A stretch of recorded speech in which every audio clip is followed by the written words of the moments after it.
Salut à toi, bienvenue dans cette vidéo. Je voudrais te partager quelque chose d'important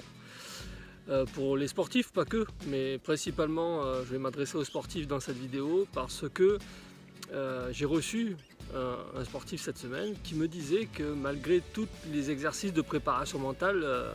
qu'il avait pu faire, tous les outils qu'il avait pu mettre en place, au final ça ne fonctionnait pas pour lui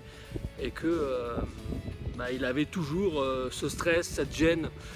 au départ d'une compétition, donc principalement pour lui en tout cas en natation. Et donc c'est vrai qu'il avait mis énormément de choses en place et avec beaucoup d'outils de relaxation, de gestion du stress, d'images ressources positives, avec de la psychologie positive, etc. Et que malgré tout, même si ça faisait du bien, c'était du très court terme et ça ne lui permettait pas durablement d'avancer et de se sentir au maximum de son hémostase, c'est-à-dire la régulation entre l'émotion qui est nécessaire au moment où il faut faire l'effort, où il faut passer à l'action. Voilà. Donc arriver à doser cette émotion pour avoir la tonicité, pour avoir l'énergie suffisante pour produire l'action idéale. Et en l'écoutant parler, je me suis rendu compte qu'il avait fait l'impasse sur quelque chose de très très important, qu'on évite un peu quand on est sportif, c'est la connaissance de soi. Voilà. Et à travers une question très simple que je vais te proposer, c'est vrai qu'on a pu entamer un dialogue et puis une introspection personnelle qui a pu lui permettre de donner du sens au comportement qu'il pouvait avoir, puisqu'en coaching on part du principe que tout comportement a une fonction au moins utile pour la personne. Alors imaginez quand je lui pose la question quelle est l'utilité pour toi de te mettre en stress, je vois pas, parce que franchement ça ne fait que m'apporter du négatif, voire des mauvais résultats, ou en tout cas des résultats qui ne sont pas à la hauteur de ce que j'attends. Et pourtant, il y a quelque chose d'utile pour lui derrière un stress, voilà, étant donné que le stress n'est que l'interprétation que l'on se fait d'une situation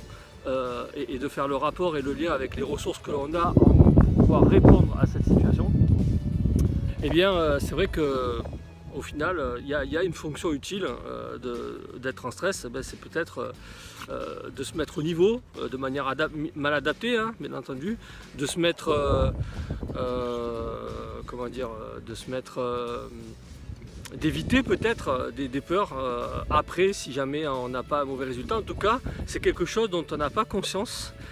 qui n'a pas forcément de sens pour nous et qui pourtant a une vraie fonction utile. Et la question c'est, ok, est-ce que tu connais l'origine de ce stress, qu'est-ce qu'il te permet et surtout qu'est-ce qu'il te permet d'avoir ou d'éviter, voilà. Quelles sont les racines finalement de ce comportement, de ce besoin, quelles sont les racines de ce comportement inadapté, de ce besoin que tu as peut-être d'être à la hauteur, quelles sont les racines de ce que tu recherches ou de ce que tu évites à travers cette compétition qui se manifeste par un comportement qui va être inadapté mais qui a peut-être été utile par le passé et qui aujourd'hui dans cette situation, dans ta vie, dans ce contexte ne l'est plus. Et ça demande effectivement une introspection et de voir peut-être quelles sont les peurs sous-jacentes, quelles sont les émotions qui peuvent être bloquées derrière. Et c'est une question qu'on ne se pose pas vraiment, et pour ceux qui ont fait de la préparation mentale, n'ont pas été habitués auprès des préparateurs mentaux qui n'ont pas une formation de coach, d'investiguer. Voilà. Donc je te propose cette question, si effectivement tu es dans la préparation mentale et que même si tout fonctionne pour toi et que tu as les outils, et que ça te convient, n'oublie pas quand même cette introspection et de voir quelles sont les racines, quelles sont les origines de tes comportements qui t'amènent à avoir cette prépa mentale, et tout simplement dans un but très très simple, c'est de te connaître. Voilà. Parce qu'à partir du moment où tu as une bonne connaissance de toi, derrière tous les outils que tu pourras mettre en place seront de l'affinage. C'est vrai que là en l'occurrence pour ce sportif, le fait de se connaître et de savoir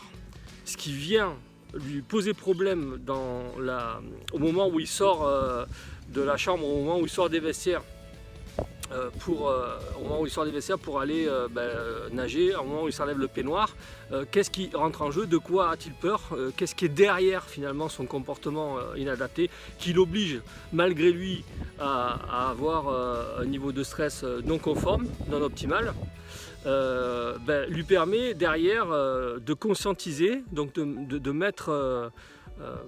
du sens finalement à tout ça, et surtout ça a une fonction très utile, c'est dès lors qu'on a la conscience, eh bien on arrive à calmer les zones et les territoires cérébraux qui sont à l'origine de notre stress et qui fournissent justement au niveau cérébral, au niveau moléculaire, toute cette adrénaline en plus, en surplus qui est nécessaire et qui sera très utile une fois qu'on sera dans l'action. Voilà. Donc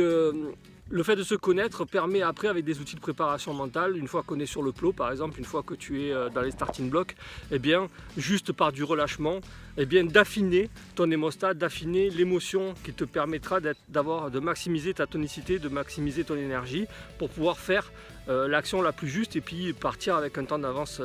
par rapport à tes concurrents. Voilà, donc c'était une petite vidéo là-dessus et j'espère que voilà, ça te permettra de prendre conscience qu'effectivement une petite introspection te permettra de maximiser vraiment tes résultats. Voilà, je te dis à bientôt, ciao.